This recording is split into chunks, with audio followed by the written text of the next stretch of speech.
Okay, so when you set up your paper and your scale, we can draw on the paper. Okay, so make sure that you are on the paper and not inside the model.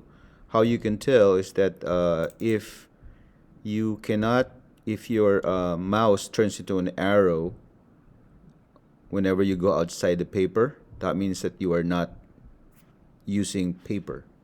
You're not on the layout. Okay, the correct term for that one is that you're not in paper space.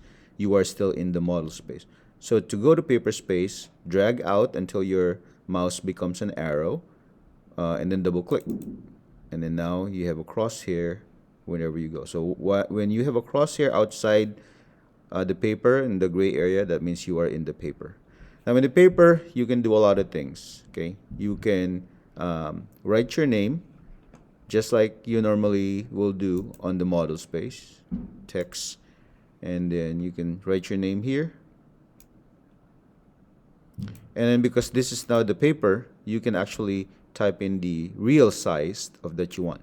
So let's say you want your name to be a 1/4 inch high, then you put in 1/4, press enter, okay, and then you can start typing your name.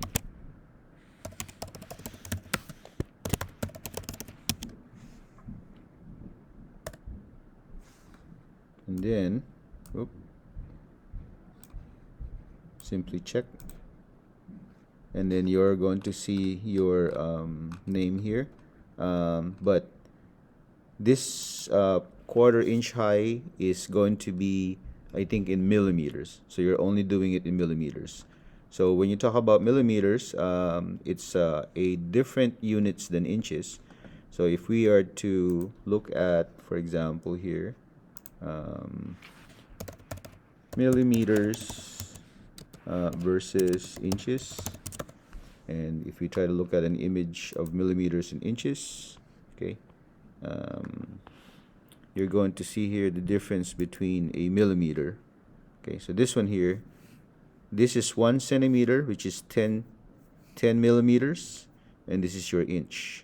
So if you wanted a 1/4 of an inch, then you wanted it to be around 6 millimeters.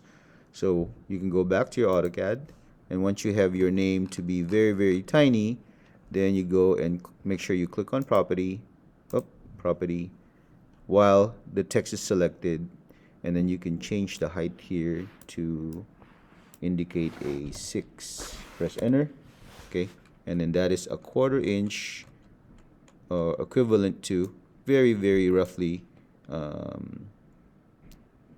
1/4 of an inch. Okay, press escape to unselect. So now you are ready to turn this in as a screenshot. Make sure that you have your name on it. Yeah, and make sure that the scale is 10:1. Okay.